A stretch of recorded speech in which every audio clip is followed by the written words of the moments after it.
सबसे बड़ा पुण्य क्या है?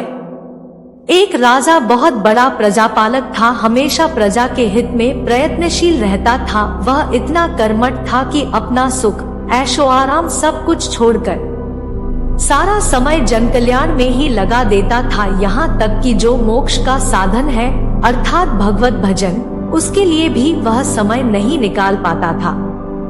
बस हमेशा लोगों की भलाई के लिए सोचता रहता। एक सुबह राजा वन की तरफ भ्रमण करने के लिए जा रहा था कि उसे एक देव के दर्शन हुए। राजा ने देव को प्रणाम करते हुए उनका अभिनंदन किया और देव के हाथों में एक लंबी चौड़ी पुस्तक देखकर उनसे पूछा, महाराज आपके हाथ में यह क्या है? देव बोले, राजन यह हमारा बही खाता है जिसमें सभी भजन करने वालों के नाम है। राजा ने निराशायुक्त भाव से कहा, कृपया देखिए तो इस किताब में कहीं मेरा नाम भी है या नहीं। देव महाराज किताब का एक एक पृष्ठ उलटने लगे, परंतु राजा का नाम कहीं भी नजर नहीं आया। राजा ने देव को चिंतित देखकर कहा, महाराज आप चिंतित ना हो, आपके ढूंढने में कोई भी कमी नहीं है। वास्तव में ये मेरा दुर्भाग्य है कि मैं भजन कीर्तन के लिए समय नहीं निकाल पाता और इसीलिए मेरा नाम यहाँ नहीं है।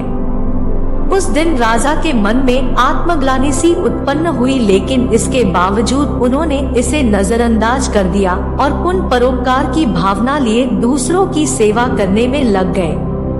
कुछ दिन बाद राजा फिर सुबह वन की तरफ टहलने के लिए निकले तो उन्हें वही देव महाराज के दर्शन हुए। इस बार भी उनके हाथ में एक पुस्तक थी।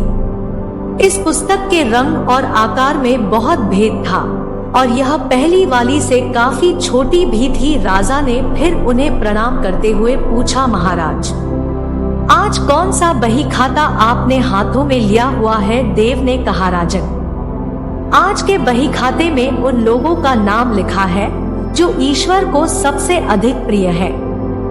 राजा ने कहा, कितने भाग्यशाली होंगे वे लोग, निश्चित ही वे दिन रात भगवत भजन में लीन रहते होंगे। क्या इस पुस्तक में कोई मेरे राज्य का भी नागरिक है? देव महाराज ने बही खाता खोला और ये क्या, पहले पन्ने पर पहला नाम राजा का ही था।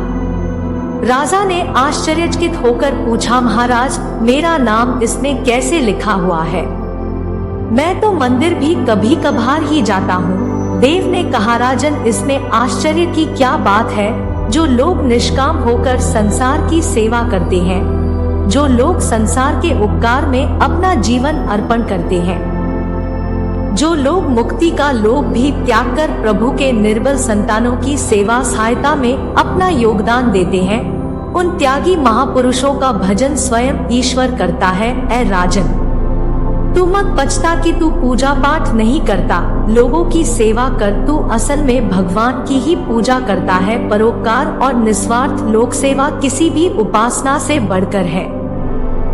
देव ने वेदों का उदाहरण देते हुए कहा, कुर्वन्नेवः कर्माणि जिजीविषेच्छनं समा एवान्त्वाप नान्यतोऽस्ति व कर्म लिप्यते नरे, अर्थात कर्म करते हुए 100 वर्ष जीने की इच्छा करो तो कर्म बंधन में लिप्त हो जाओगे। राजन भगवान दीनदयालु है, उन्हें खुशामद नहीं भाती बल्कि आचरण भाता है। सच्ची भक्ति तो यही है कि परोपकार करो, दीन दुखियों का हित साधन करो। अनाथ, विधवा, किसान व निर्धन आज अत्याचारियों से सताए जाते हैं, इनकी यथाशक्ति सहायता और सेवा करो और यही परम भक्ति है।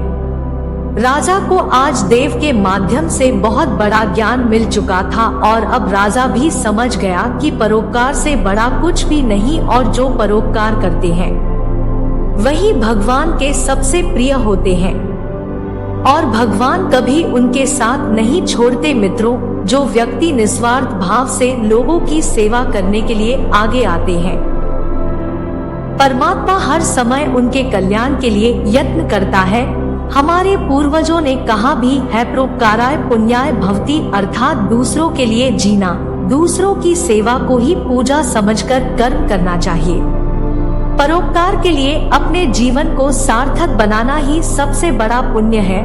और जब आप भी ऐसा करेंगे तो स्वतः ही आप वह ईश्वर के प्रिय भक्तों में शामिल हो जाएंगे। इससे ईश्वर भी बहुत खुश होते हैं। आशा करती हूँ कि आपको यह वीडियो पसंद आई होगी। यहाँ तक बने रहने के लिए शुक्रिया।